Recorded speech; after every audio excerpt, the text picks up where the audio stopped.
Ok, estamos então na segunda aula do curso de Origens. Eu espero que essa primeira aula tenha mexido bastante com todo mundo aí, tenha aberto uma visão, né? Essa questão de entender um pouquinho o significado do princípio, né? E essa transição aí entre a eternidade e os tempos, né? Como é que é uma coisa importante para a gente perceber o significado depois, quando começamos a ler os 7 dias, quer dizer, qual é o estado inicial do planeta Terra, né, nesse primeiro momento. Mas a gente vai começar, assim como na aula passada, nós vamos começar seguindo os primeiros capítulos do curso. Tá? A gente está aqui, se eu não me engano, chegamos até a página 8. Então, se eu puder abrir na página 8, estamos falando aí do capítulo 2. Né? A gente foi mais ou menos a metade do capítulo 2, falando sobre a Bíblia, a autoridade da Bíblia, né? Como é que ela se processa nas nossas vidas.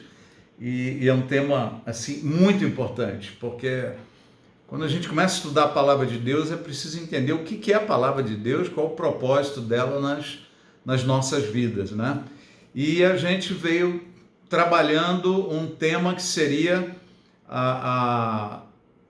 vamos dizer, a confirmação da palavra. Como é que ela foi escrita? Falamos sobre o cânon, né, do Antigo Testamento, o Novo Testamento, seguiu nessa sequência e a gente parou aqui na página 7, quando apresentamos aí um pouco da cronologia do Antigo Testamento, né, que tem algumas coisas bem interessantes. E aí você vai vendo até alguns escritos dos profetas no meio dos livros históricos, né, porque eles vão acompanhando principalmente o período dos reis, né, e é muito interessante perceber essa questão cronológica, né, inclusive do livro de Jó, que veio a ser o segundo mais antigo, né, um livro que entra entre Gênesis e Êxodo ali na cronologia.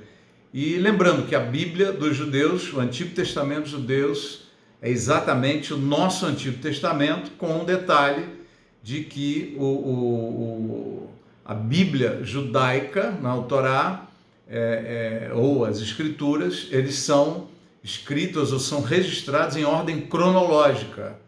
Tá? Então eles seguem mais ou menos o que nós estamos citando aqui no final da página 7 como a cronologia do Antigo Testamento, e essa é mais ou menos a ordem que vem escritos as escrituras judaicas, né? A Bíblia dos judeus vem desta forma, um pouco diferente da nossa, mas é a mesma escritura, são os mesmos textos, né? E isso é muito enriquecedor, né? Ao contrário da Bíblia católica, cujo Novo Testamento é exatamente igual ao nosso, mas o Antigo Testamento ele tem alguns livros em acréscimo, né? Livros estes que acabam gerando o espaço para algumas doutrinas, tipo acender velas para os mortos, orar aos santos, né? Entender que os santos de alguma forma tenham mortos, né? Tem algum poder extraordinário que poderiam ouvir e receber e responder às nossas orações,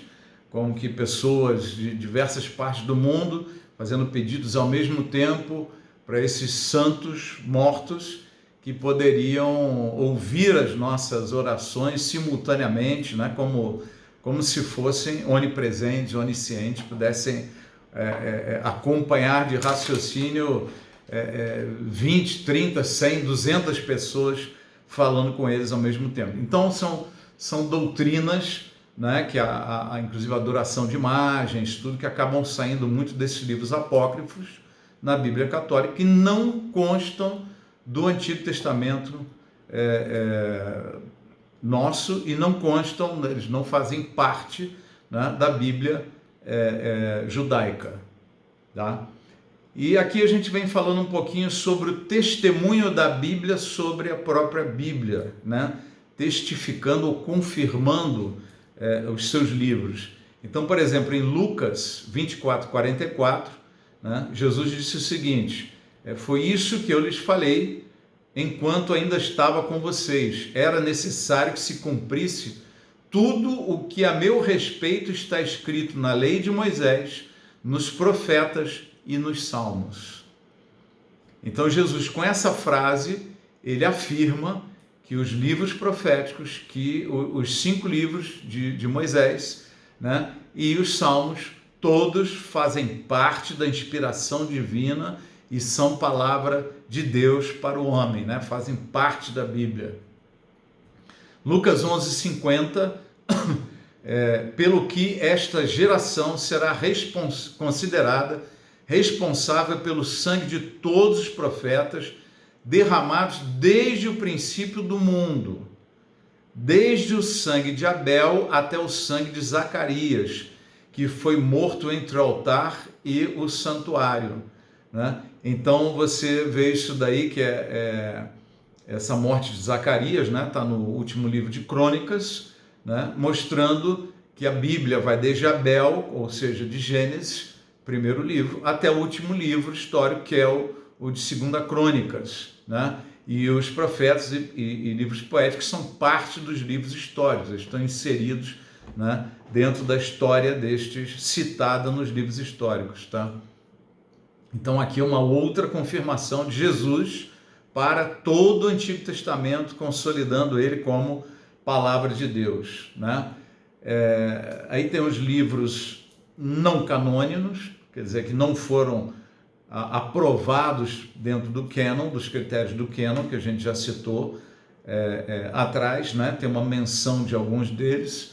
O Samir nos ajudou aí no momento das perguntas e respostas, trazendo aí a lista, né? Mas isso é um material que você pode encontrar com muita facilidade. Eu tenho uma Bíblia católica que eu posso fazer minhas consultas lá nas edições paulinas, né?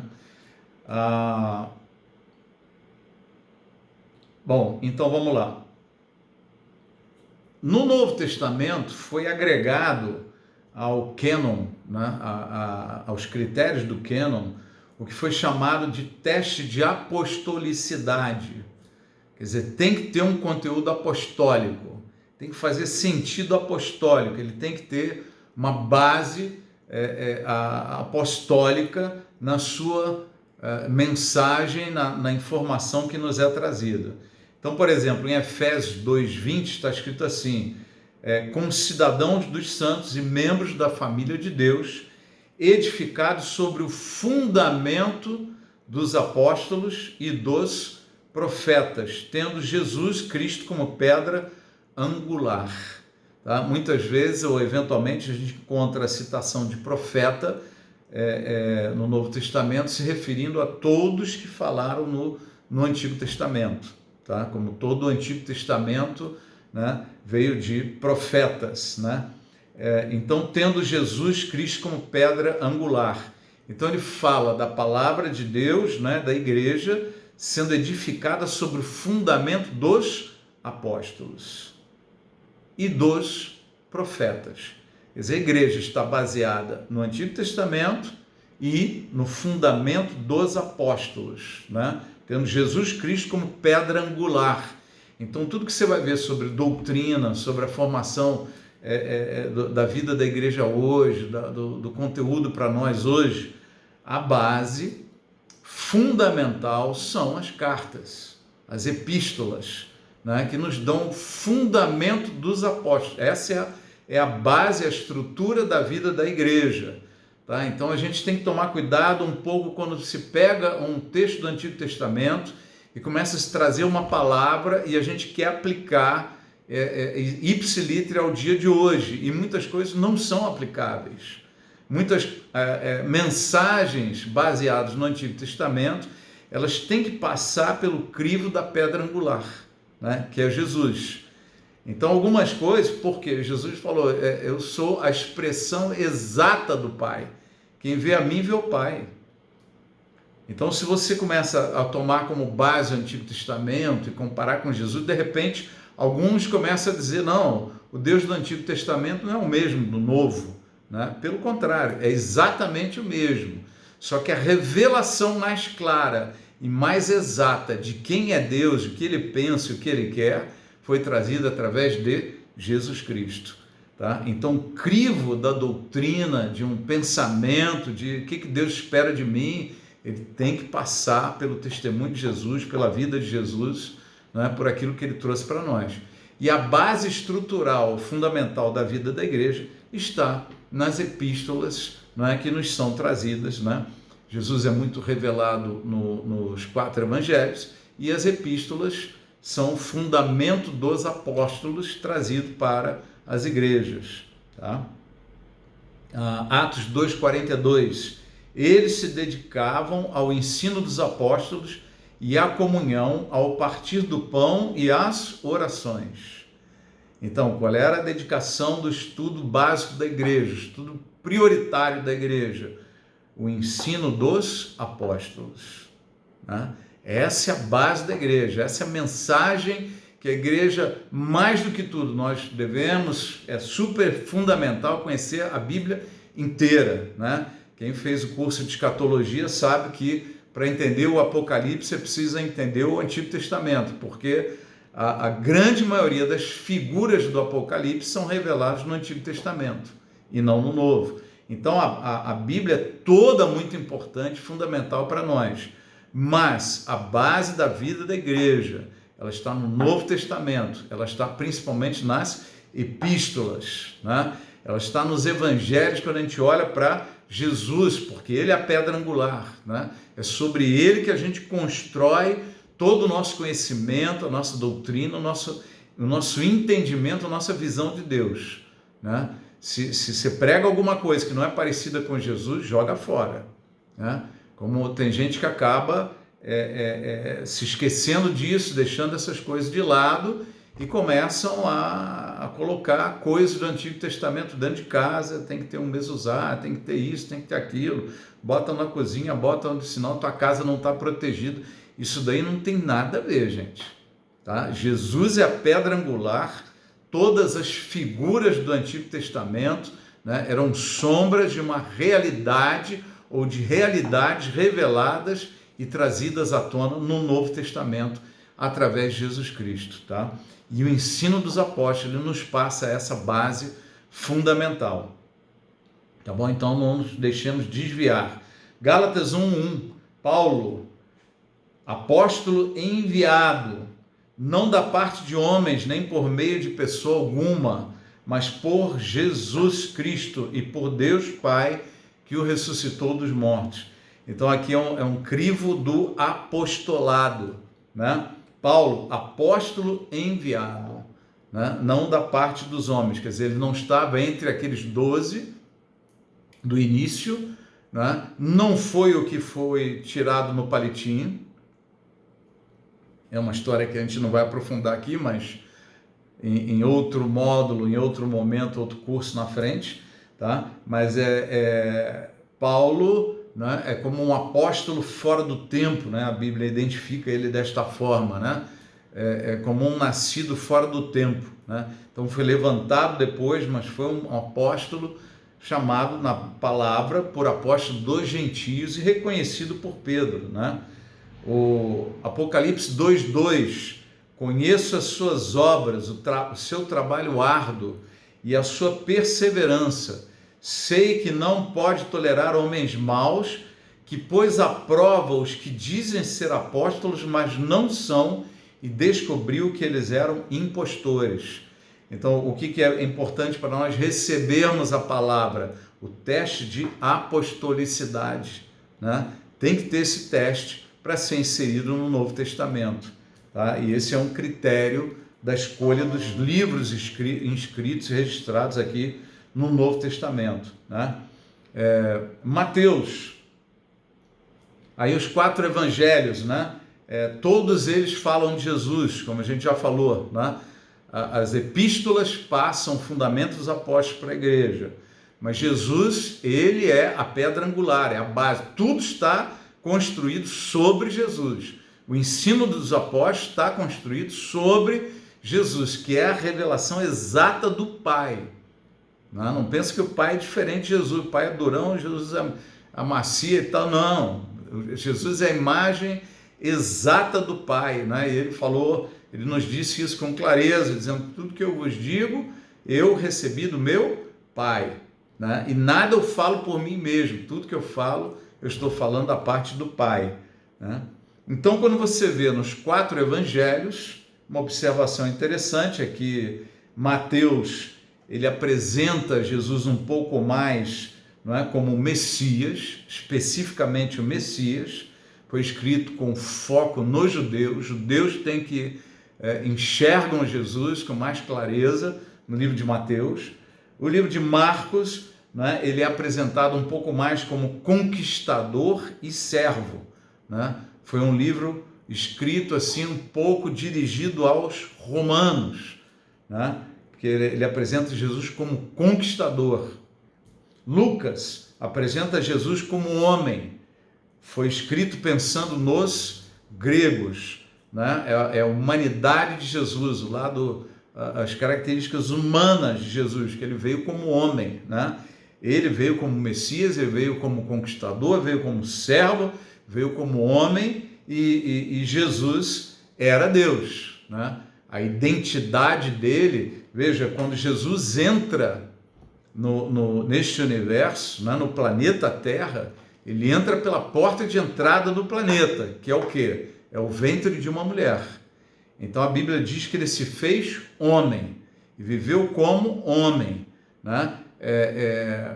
A marca deste universo, ele é criado, né, como a gente viu na aula passada, aí no capítulo 9, este universo foi criado com 3 limitações, né? É a limitação da matéria, né? Você não consegue ocupar o mesmo espaço, né? Diferentes pessoas ocuparem o mesmo espaço, só cabe um de cada vez. Você não consegue estar em mais de um lugar ao mesmo tempo, você está limitado àquele local, né? Então, quando você se faz homem, né, você está abrindo mão temporariamente, né, de uma das características básicas de Deus, que é a onipresença, né? Jesus também, ao se fazer homem, ele abriu mão da onisciência, né? Ele deixou de saber todas as coisas, tanto que quando os discípulos perguntam para eles, né, os discípulos posteriormente apóstolos, perguntam para Jesus, qual é o dia da volta? E Jesus diz, só o Pai sabe, nem o Filho sabe, né? Mas é óbvio que Jesus, voltando, quando se assentou no trono ao lado do Pai, ele retomou plenamente a sua onisciência, a sua plenitude de Deus, né? A plenitude da existência como Deus, né? O texto bíblico diz que foi restituída a sua glória como era desde o princípio. Então, no universo, nós estamos limitados ao tempo. Deus não tem essa limitação. Deus não está limitado a presente, passado e futuro. Para Deus tudo é uma coisa só, né? Enquanto que um homem está limitado ao presente, né? Então, onipresença, onisciência e onipotência, né? Quando Jesus voltar com toda a sua glória, a Bíblia diz que ele vai esmagar, né? Ele vai destruir sozinho todos os exércitos da besta que estão ali cercando Jerusalém, né? Essa é a marca da volta. Ele volta como homem, mas também como Deus, né? A marca de uma nova raça, e ele é o grande rei, o grande Senhor e Deus, né? Como sempre foi e sempre será. Então, é diferente do momento de Jesus vivendo como homem na terra, em que a Bíblia fala que todos os milagres que ele operou foram pelo poder do Espírito Santo. Quer dizer, ele foi revestido do Espírito Santo ao ser batizado nas águas, logo depois recebeu o batismo no Espírito, né? O Espírito veio sobre ele como uma pomba, porque dentro dele ele já estava, né? Jesus já nasceu do Espírito. Então, você tem esta marca aqui de Jesus sendo apresentado como homem, mas também como Deus. Então o Evangelho de João, ele apresenta Jesus como Deus, e é um evangelho que foi um pouco mais voltado para a compreensão, a revelação da igreja, né? Todos são para todos, mas tem um foco um pouco mais dirigido em cada um deles, a forma como ele é apresentado, né? Então, nesses 4 evangelhos. Aí nós temos um livro histórico, que é Atos dos Apóstolos, foi escrito por Lucas, um médico, que acompanhou Paulo, e também aquele que escreve o livro o Evangelho de Lucas, né? Então Lucas não era um dos apóstolos, era um apoiador de Paulo, ele era um cara assim extremamente focado em reunir material, colher um material adequado, né? E apresentar para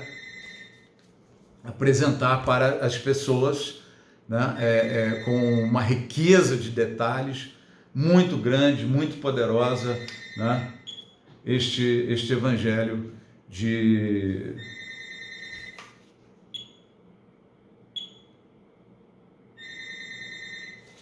desculpa, vou dar só uma travadinha.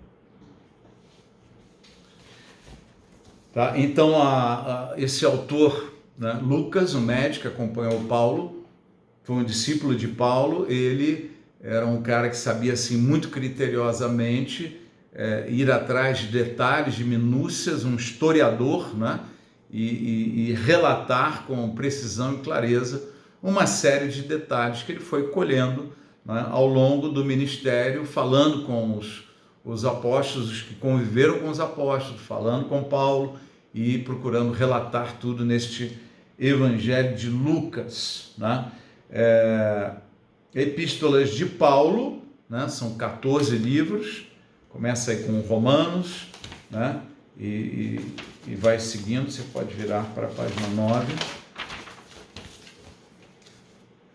Vai seguindo, 1º e 2º Coríntios, né? Gálatas, Efésios, Filipenses, 1º e 2º Tessalonicenses, 1º e 2º Timóteo, Tito, Filemão e o livro de Hebreus, que há algumas controvérsias sobre a sua autoria, mas é um livro, eu pessoalmente acho muito difícil ter sido escrito por outra pessoa. Muito provavelmente foi escrito pelo próprio apóstolo Paulo. É um livro muito rico, totalmente coerente com as demais cartas do Novo Testamento, né? E tem todo sentido estar participando aí, fazer parte do cânon, fazer parte da Bíblia, né? Aí tem as outras epístolas, você tem Tiago, você tem 1º e 2º Pedro, 1º, 2º e 3º João e Judas, né? São esses 3 autores. Dois detalhes aqui interessantes, né? Que Tiago não é o Tiago, irmão de João, que escreve essa epístola, porque esse havia morrido, né? E estamos falando então de Tiago, o irmão de Jesus, que se tornou um dos líderes da igreja na sequência aí da história de Jerusalém, com a saída de Pedro, de João e tal. E Judas também não tem nada a ver, obviamente, com Judas Iscariotes, né? Esse Judas aqui, muito provavelmente estamos falando do irmão de Jesus, que também foi um servo de Deus e seguiu aí na palavra e deixou essa carta escrita, né? E temos um livro profético que é o Apocalipse, foi escrito pelo apóstolo João, né? Então João escreveu o Apocalipse, escreveu o Evangelho de João e escreveu as 3 cartas de João, tá? Vamos falar um pouquinho sobre a credibilidade da Bíblia, tá? Existem assim várias ciências, né? A arqueologia é uma delas. É importante às vezes a junção das ciências para se conhecer melhor algum fato, não se falar besteira sobre ele, para a gente enriquecer o conhecimento, né? E quando falarmos de Noé e do dilúvio, a gente vai recorrer um pouquinho também à arqueologia, tá? Para ver algumas comprovações arqueológicas e alguns dados importantes da arqueologia para comprovar cientificamente alguma coisa ou não. tá? Mas na Bíblia, tá? Nós temos aqui 5.400, cerca de 5.400 manuscritos gregos do Novo Testamento. Manuscritos, tá? Já não foram coisas impressas, né? Foram manuscritos, são daqueles antigos, né? Escritos aí não nos papéis conhecidos da modernidade, né? Mas sim naqueles formatos que tínhamos no passado. Então temos esses manuscritos completos ou parciais. Acrescente-se a ele 10.000 manuscritos, são mais de 10.000, da Vulgata Latina. Mais de 10.000 manuscritos da Vulgata Latina e pelo menos 9.300 manuscritos, tá, que vêm das suas versões mais antigas do tempo de Jesus, né, dos primeiros 100 anos da igreja, 100 ou 200 anos talvez da igreja, né, que são de siríaco, eslavo, gótico, copta e armênio, tá? Então isso vai totalizar hoje quase 25.000 cópias de porções do Novo Testamento, que foram distribuídos, né, por a grande parte desse planeta aqui que a gente vive e habita, né? Veja, isso daí é uma confirmação de veracidade poderosíssima, né? Poderosíssima. Por quê? Qual é o segundo manuscrito mais copiado, que tem mais unidades, né, até hoje, que sobreviveram até hoje? São as Ilíadas de Homero, com apenas 643 manuscritos. Então isso daqui é só para você ter uma referência da credibilidade da Bíblia como palavra de Deus com todos esses manuscritos. Então essas mudanças dos manuscritos, essas alterações, essas coisas, gente, olha a força da veracidade, da credibilidade da palavra de Deus, né, com esses achados e guardados manuscritos, né, que a gente tem aí na história à nossa disposição, tá? Agora, o mais importante de tudo, veja, Deus é poderoso, suficientemente poderoso para garantir que aquilo que é a palavra dele chegue até nós. Se aquilo que está registrado como palavra, né, a gente fica, não, porque não deve ser isso, esse livro não deve ser da Bíblia, aquele outro não deve ser, cuidado, né, porque se você entra por esse caminho, daqui a pouco você não consegue mais crer no Senhor. Se Deus não é poderoso para nos garantir, nos entregar a sua palavra e dizer, olha, se baseia nisso, essa é a minha mensagem para a tua vida, estuda, se aprofunda, conheça, busque, né? Se Deus não é poderoso para isso, então em que mais você vai confiar? Vai ficar desconfiado da Bíblia, desconfiado de que, não, porque lá naquela época mudaram tudo, mudaram, e Deus? Se Deus que você crê é tão pequeno, você já está começando errado. E a gente vai falar um pouquinho mais sobre isso agora aqui, tá? Jeremias 1,12 diz assim, o Senhor me disse, você viu bem, pois estou vigiando para que a minha palavra se cumpra. Deus tem uma preocupação radical com a palavra dele. Ele não ia deixar a palavra dele se dispersar. Por isso que a palavra dele foi guardada em mais de 25.000 porções do Novo Testamento. Não foi à toa que Jesus disse, os céus e a terra passarão, mas as minhas palavras jamais passarão. Mateus 24:35, né? E aqui tem escrito duas verdades, né? Uma é que os céus e a terra vão passar. E surgirão novos céus e nova terra, nos quais habita justiça, né? Um novo universo que Deus está preparando para nós, tá? Apocalipse 22:18. Declaro a todos que ouvem as palavras da profecia deste livro, Se alguém lhe acrescentar algo, Deus lhe acrescentará as pragas descritas neste livro. Se alguém tirar alguma palavra deste livro de profecia, Deus tirará dele a sua parte na árvore da vida e na cidade santa, que são descritas neste livro. Tá? Então veja, muito cuidado ao dizer que a Bíblia não é a Bíblia, ao dizer que este livro não deve fazer parte, ao dizer que aquele livro não deveria estar junto e que outro livro que aqui não está deveria estar. Muito cuidado com essas afirmações, porque você pode estar incorrendo em algo muito delicado, que é transformar, mudar, reduzir, acrescentar a palavra que vem de Deus. Isso pode gerar muita confusão e vai trazer danos sobre a sua vida. O texto aqui é claro, no último livro do Apocalipse, no finalzinho do livro, ele vai e joga essa palavra. Se alguém lhe acrescentar algo, Deus lhe acrescentará as palavras. Se alguém tirar alguma palavra deste livro, Deus tirará dele a sua parte da árvore da vida.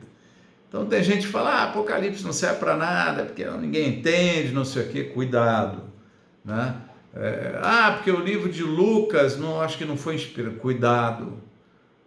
Cuidado, não dê ouvidos a esse tipo de comentário e não se envolva nesse tipo de conversa, porque não vai te levar a lugar nenhum, tá? E só vai atrasar a tua vida. Vai fundo na palavra de Deus que está nas nossas mãos hoje, porque ela é poderosa em Deus para transformar as nossas vidas. Mateus 5,17, não pensem que vim abolir a lei ou os profetas, não vim abolir, mas cumprir. Digo-lhes a verdade, enquanto existirem céus e terra, de forma alguma desaparecerá da lei a menor letra ou o menor traço, até que tudo se cumpra. Todo aquele que desobedecer a um desses mandamentos, ainda que dos menores, e ensinar os outros a fazer o mesmo, será chamado menor no reino dos céus. Mas todo aquele que praticar e ensinar esses mandamentos será chamado grande no reino dos céus. Veja, esse texto aqui tem um detalhe muito importante. Ele está falando de salvos. Ele não está falando de perdidos. Ele está falando de salvos que começam a transformar a palavra de Deus e ensinar coisas que não são. Ele está falando de salvos que transformam os mandamentos e a vontade de Deus em outra vontade e ensina e induz outros a seguirem este mesmo caminho, né? Ele está dizendo que esses serão chamados menor e que aqueles que forem fiéis à palavra de Deus serão chamados grande no reino de Deus, né? No reino dos céus. Então, cuidado com a tua postura, vai a fundo na palavra. Quando você cria uma ideia, uma visão, veja se ela realmente bate com toda a palavra ou se você está inventando maluquice e falando maluquice para outros, induzindo pessoas ao erro, né? Por isso que a palavra de Deus fala que haverá maior rigor para aquele que ensina, né? Para aqueles que ensinam. Eu tenho muito cuidado com aquilo que eu estou falando para não ficar ensinando besteira, né? Ensinar o mais próximo possível daquilo que é exatamente o pensamento de Deus, para não induzir o povo ao erro, tá? Por isso, uma das razões deste curso de origens é o quê? Que você se fundamente poderosamente na palavra. Cuidado quando alguém diz que Gênesis é tudo metáfora, é tudo símbolo, a teoria da evolução já mostrou que não é isso. Então, cuidado, vai com calma. Vai com calma. Você que já começou a pegar a aula passada, a gente começa a ver que a teoria do Big Bang, por exemplo, ela tem muita coisa a ver com aquilo que está escrito em Gênesis, em Provérbios, em Jó, né? A gente já viu muitos livros, quer dizer, primeiro Deus criou o pó do universo, com este pó ele criou os céus e a terra, né? Então, e por último ele fez a terra, ele trabalhou em cima da terra, né? E quando a gente volta para Gênesis capítulo 1, 2, a gente vê como é que estava a terra no primeiro dia? Foi logo depois de Deus criar os céus e a terra. Como estava a terra? A terra estava sem forma aí, vazia. Esse foi o início do primeiro dia. E aí Deus começa a agir, haja luz, e começa a fazer coisas que a gente está entendendo e vai entender mais profundamente nesses dias. Tá bom? O Velho Testamento foi escrito em hebraico e aramaico, e o Novo Testamento em grego. Tá? Obviamente hoje o Antigo e o Novo Testamento estão traduzidos para muitos idiomas, mas muitos idiomas, estamos falando em milhares de idiomas, tá? Para melhor entendimento das traduções, né? O que a gente pode fazer? Que sempre são traduções, ter na sua mão aqueles que são traduções palavra por palavra dos originais. Então você pega palavra por palavra, é isso que a gente acaba usando aqui. Eu, por exemplo, eu nunca estudei grego, nem hebraico, né? Mas a gente, todo estudo bíblico eu vou em cima do detalhe da palavra. No original, qual o significado dessa palavra?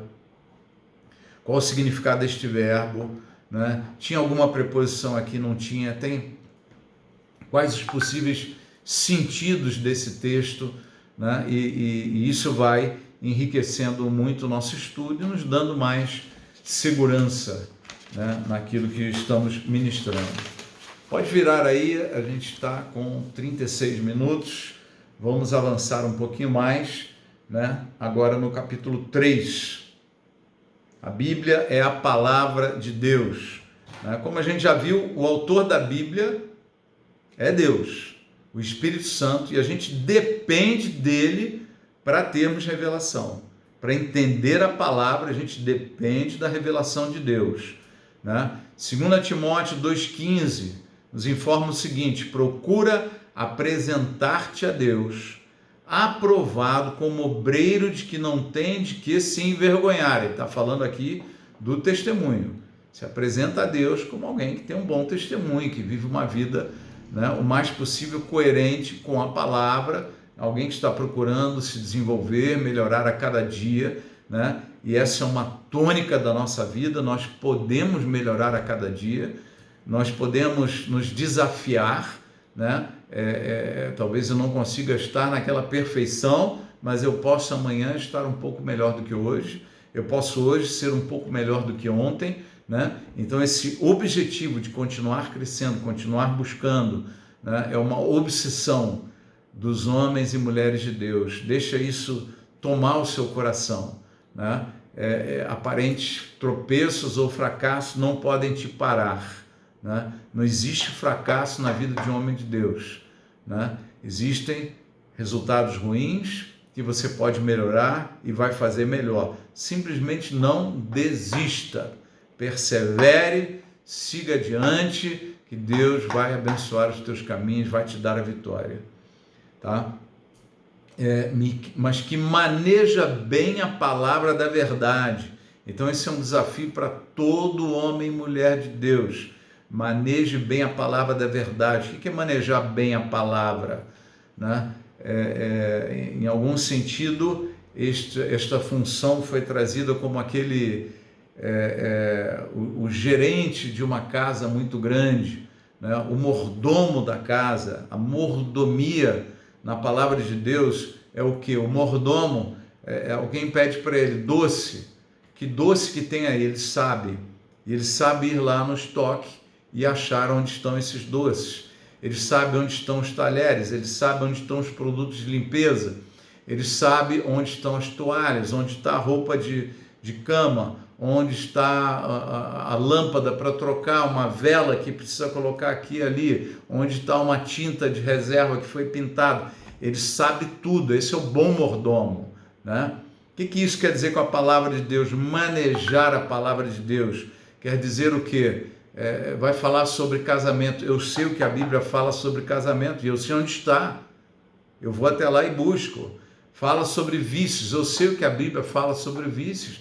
Fala sobre sexualidade, sobre moralidade, eu sei o que a Bíblia fala sobre isso está aqui, está lá, está acolá. A ligação entre esses textos é essa. A controvérsia que às vezes surge está aqui e ali, mas não é bem isso, por causa disso, disso, daquilo, né?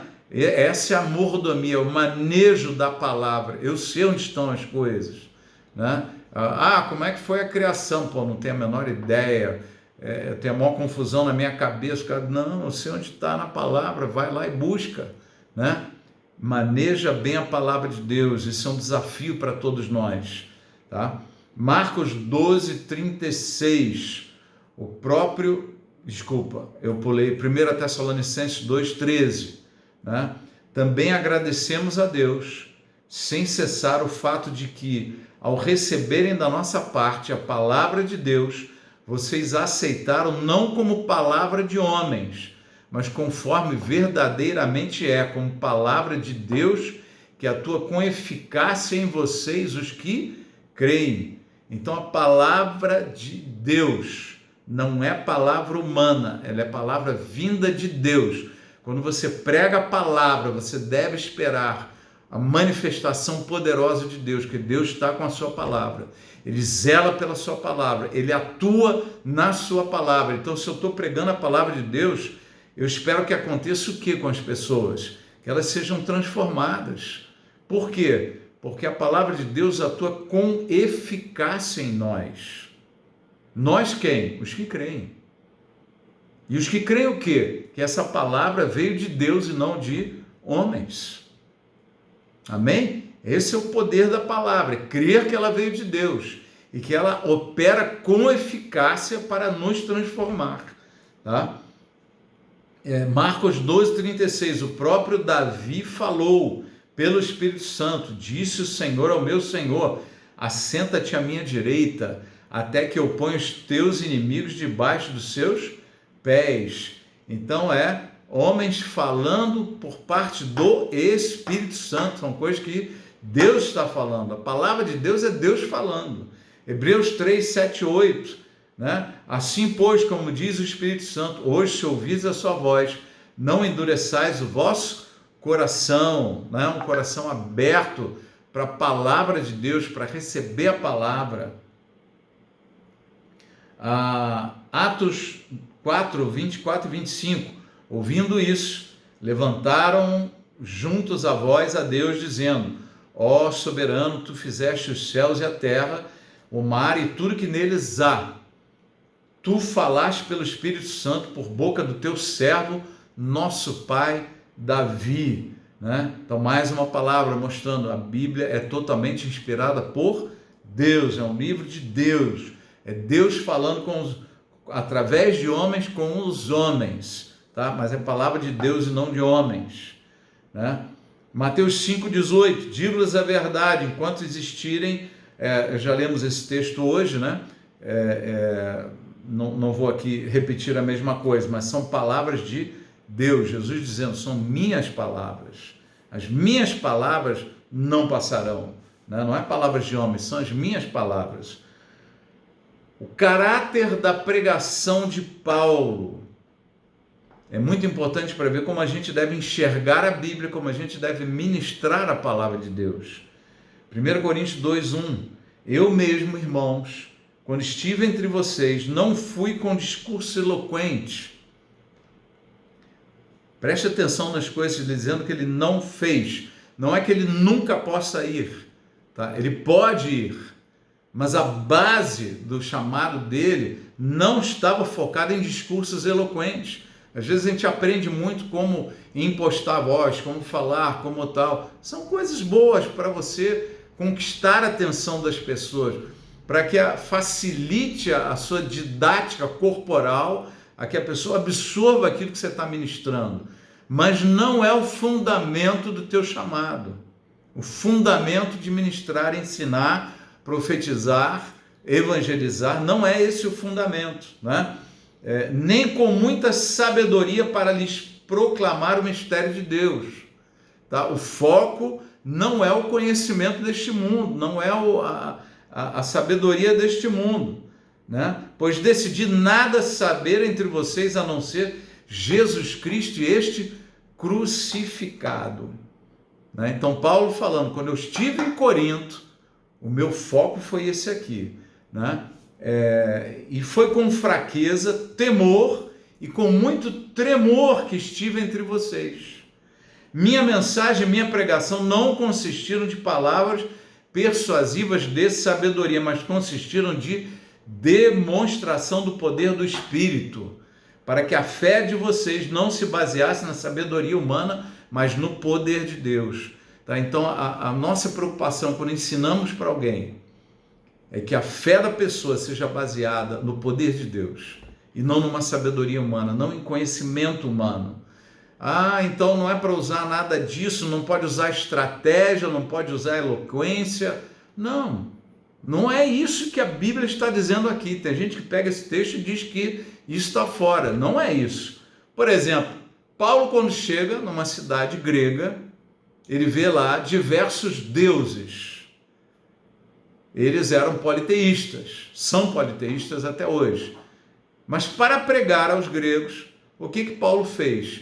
Ele pegou eles desenvolveram uma estratégia, eles olharam para uma imagem escrito assim, um Deus desconhecido.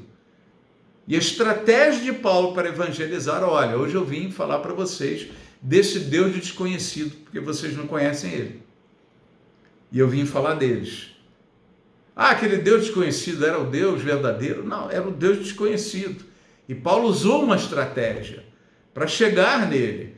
Como é que eu vou falar que não se usa estratégia para evangelizar se o apóstolo dos gentios disse o seguinte: eu me fiz de grego para os gregos, me fiz de romano para os romanos, me fiz de judeu para os judeus, me fiz de fraco para os fracos, me fiz de forte para os fortes, para, de alguma forma, de alguma maneira, em algum tempo, eu pudesse ganhar para Cristo o maior número de pessoas possível. Isso é estratégia ou não é? Eu falei na linguagem do outro, eu falei na linguagem dos judeus, eu falei no ambiente dos gregos, né? Ele foi lá e ele até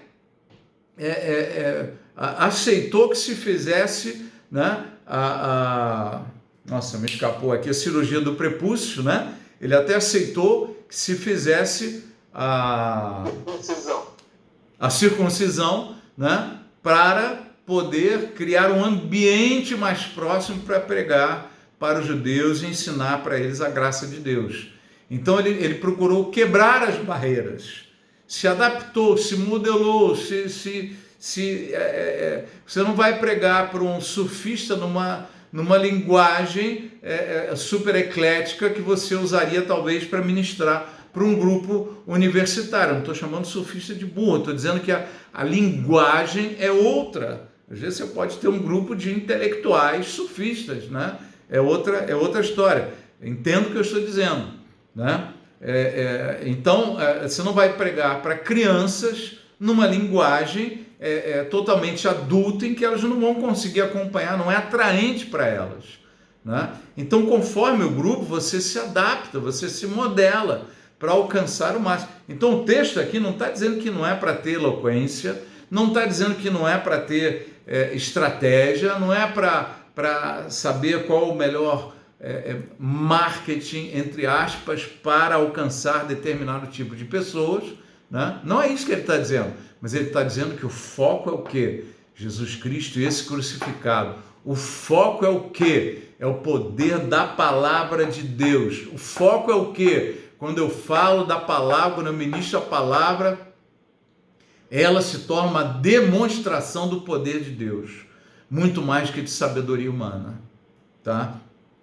Então esse é a mensagem aqui, esse é o caráter da pregação, ok?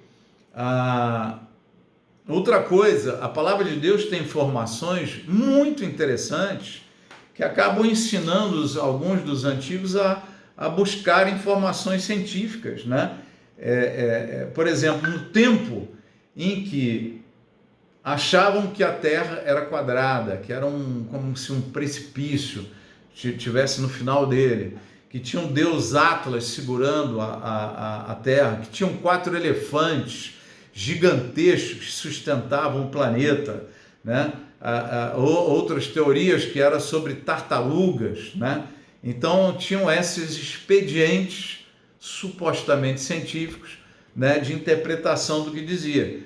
E aí a gente pega no segundo livro mais antigo da Bíblia o texto que diz o seguinte: falando de Deus, ele estende o norte sobre o vazio e faz pairar a terra sobre o nada. Ele estava dizendo, a terra não está suportada em nada, ela está completamente, né? Quer dizer, vai entender a física quântica do equilíbrio dinâmico entre os planetas, entre os astros celestiais, né? Naquele tempo ninguém entendia nada disso, mas a Bíblia já informava que a terra, que Deus é aquele que assentou, que fez pairar a terra sobre o nada. Não tem nada sustentando a terra, né? Sobre o formato da terra, Isaías 40, 22, né? Ele é o que está assentado sobre a redondeza da terra. Quer dizer, ele já vinha falando sobre o formato do planeta quando ninguém entendia essas bases fundamentais, tá? Bom, estamos aqui no final da página 11. Eu vou interromper o capítulo 3 por aqui e a gente vai para o capítulo 9, tá? Que nós interrompemos na aula passada. Então estou intercalando para dar um pouco mais de dinâmica e ficar um negócio mais aprazível para o seu acompanhamento, tá? Então vou dar uma paradinha aqui na gravação.